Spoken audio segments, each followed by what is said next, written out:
How insane is Christianity? They all say, "Oh, go read the book," but then at the same time, if you give them any points about the book, they say, "Oh, well, it's been changed. This is when you got them in the corner." But what's interesting is you don't really have to change a book. You don't really have to. Don't get me wrong; they did take a lot out of the book, but there's still enough in there to question and find an actual meaning. There's enough in there still that applies to certain sciences, but they don't care about that. They can be told on the nose, right?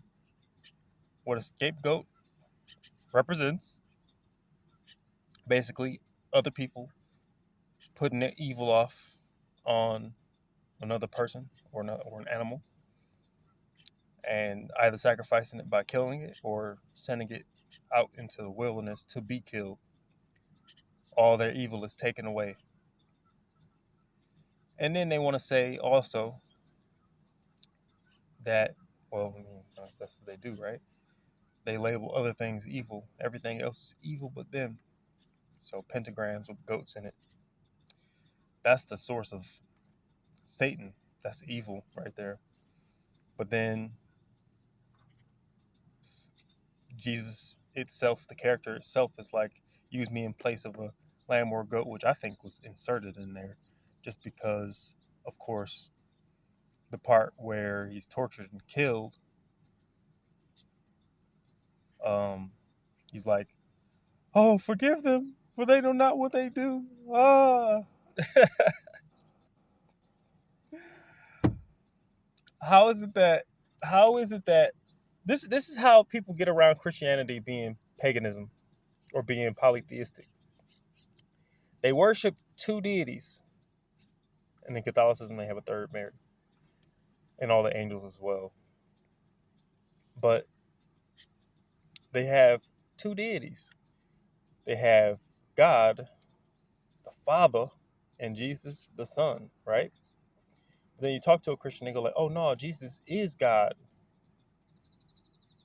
But God sent Jesus to be killed by everybody else to forgive us, to clean our to. It's so schizophrenic that I can't even get it out. That I can't say it out loud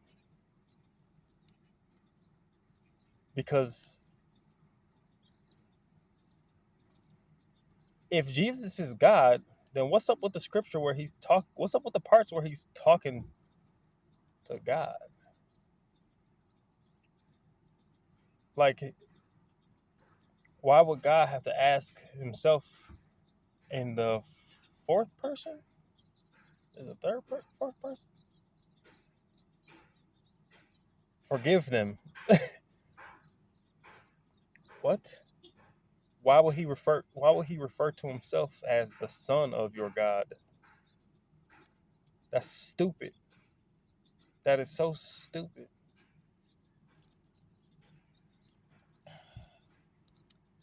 People can believe what they want to. So it doesn't matter if they're being fooled or fooling themselves, right? But then if we're in a burning house, right? And you're my family and I love you very much, am I supposed to just leave you behind to burn alive? People are so fucking stupid. Everybody's love and light, but at the same time out for themselves.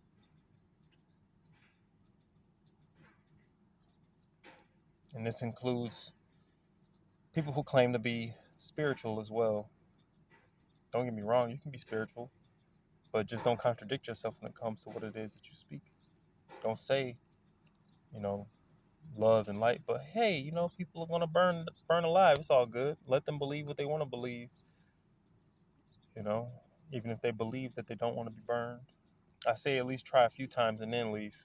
I would try. I would try a couple times and then be like, you know what? These people are gonna get me killed, so I gotta go. But at that point, you know, wouldn't you say, "Oh, I didn't love them enough"? Because I mean, what's the point in getting them out of the situation just to be like, see, what are you going? What, see, I was right. Oh, you was right. We love you so much. It's just like, shut the fuck up. No, you didn't. Because if you did, you would listen to me. If you did, you would have thought about what I was saying to you before you responded, before you shut it down. If you believed in me, not talking from a standpoint of being Jesus Dios mío, but just me, this unit. If you believed, if you believe in someone, you hear them out. If I exist, you hear me out, right? Or are you lying? And you just want me to believe what you say on face value, even though you don't express it outwardly. That's a really big problem. It's a really big problem with people. They think that they can just believe and not express outwardly. I know of a Muslim dude who gossips. I was like, wait a minute, ain't it against their rules to gossip? Or does this fall into the clause of nobody's perfect? Or is it all just the same people just wearing costumes on their spirits and costumes on their bodies? And I don't mean just clothes, I'm talking about appearances. I don't shave my beard. I do. I don't shave my beard. And I'll cut the hair off my head and I'll shave my mustache though. And I won't eat pork. And I'll pray this many times a day with my head facing Mecca or my head toward the sunrise, the east. I'm a Christian. I'll say a lot of pretty things and I'll pray. Pray for the weak. Pray on the weak.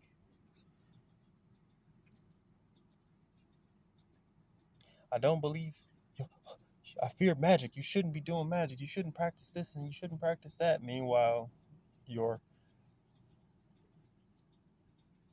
God, Son of God, is God, not God, character guy says, "Hey, dude, first off, let's clear this up." He says, "Don't worship me." And if he says, "Don't worship me," and then the Christian comes in and says, "Oh, yeah, he said you should worship God," but then that same fucking person turns around and says, "Oh, but Jesus is God," just chop him in the throat. I believe you should chop him in the throat. Believe what you want to believe, right? But this character is like, yo, see how I'm walking on water and shit? And see how I'm doing these miracles, which is really another word for magic anyway. You'll do greater things still, right? You'll be doing these things too, and you should strive to, because the world should be full of magic like this. It should be, because then everyone will be inspired. It's like being a child and looking around the world. This is before you grow up and realize, holy fuck, all of this shit was a trap.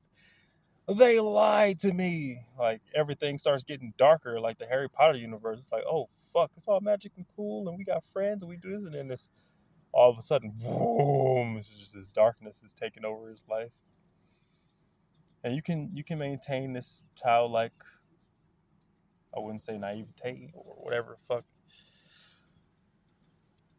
but at the end of the day, it's something that is supposed to be done. Like nobody's fighting the Voldemort of the world. Like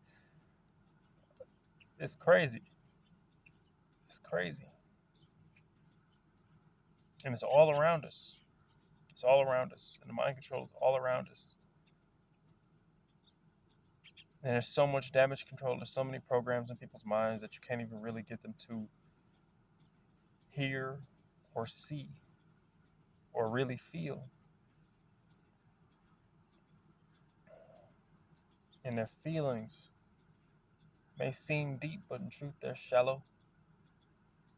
They're shallow. It's just moment to moment. No deeper observation about what they are, you know?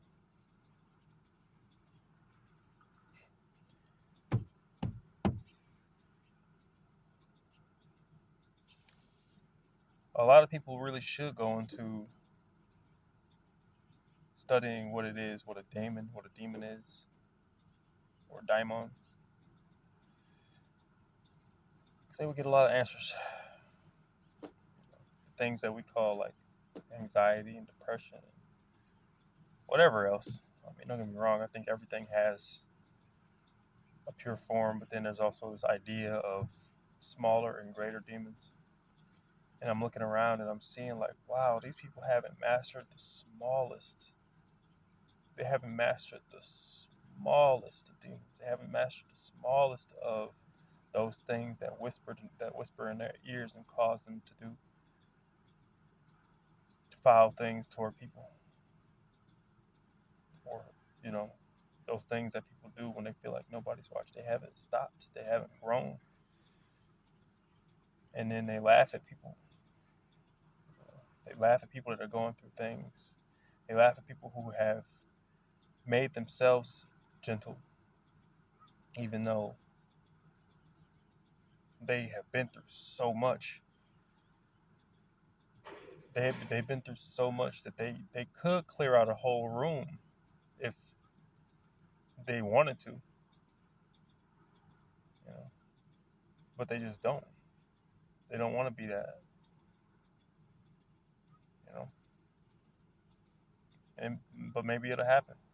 You don't realize that these people that have conquered these smaller demons, they have larger demons to deal with.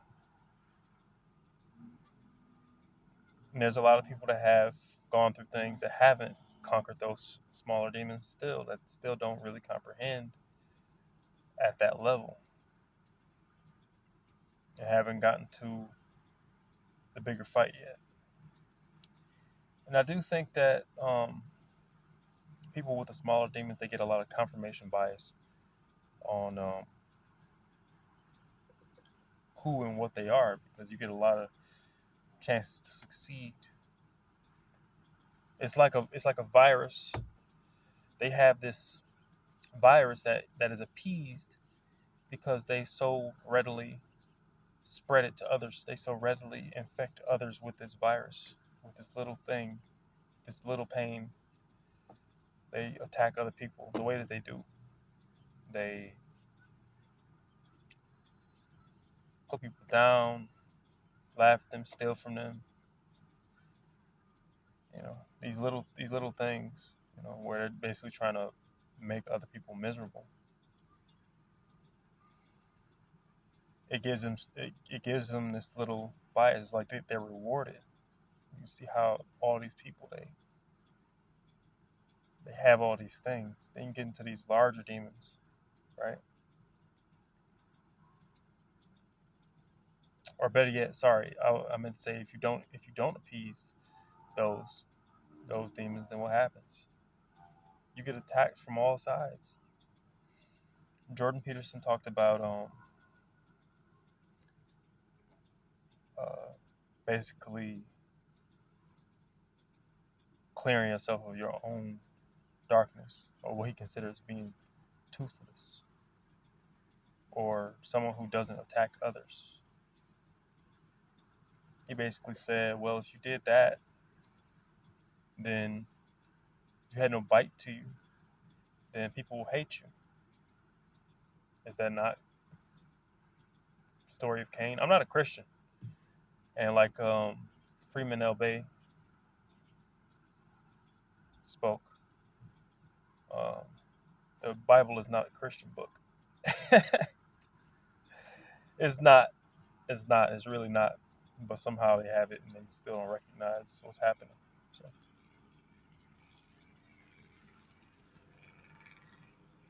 but if you're not someone who's easily taken over by these little things, right? Then you end up with these bigger things to deal with, and these bigger things can make you seem,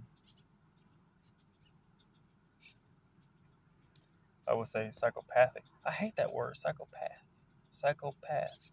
Psyche, spirit, pathos, sickness.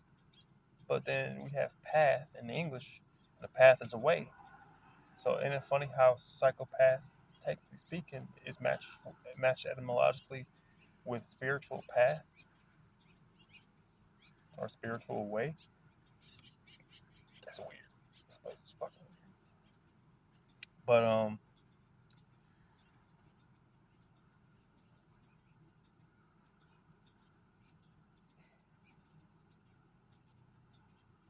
what do those sound like? What do those demons sound like?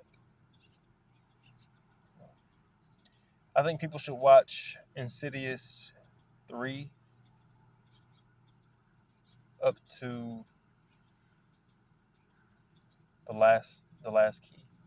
I think they have another movie out. I actually want to see it, but the last key basically shows you. Well, 3 was depression, anxiety. It's this demon that was making her lose everything, and it will make it look like she was trying to kill herself, but essentially she was. We could almost pretend that there was nothing there, just like the father couldn't see what was there. He couldn't see the demon because it would hide itself when it was causing her to do pain to herself. He couldn't see it. He couldn't even see that what he was doing was also helping that demon grow. You know, she lost her gift. She lost her talent. She lost her love. You know, she got hit by the car and her legs broke. Spoiler alert. But that happens like pretty early, so it's not much to go. Spoiler alert. You know? And then the last keys with the abuse cycle that was that demon. This demon who, first off, took away the voice of the victim, and then turned off the heart of the victim. Insidious is very deep, very deeply esoteric.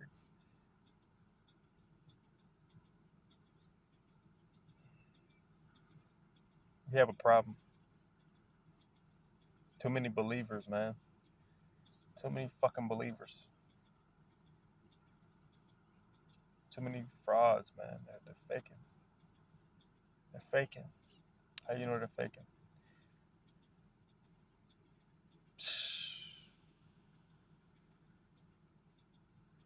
I'm gonna make another video.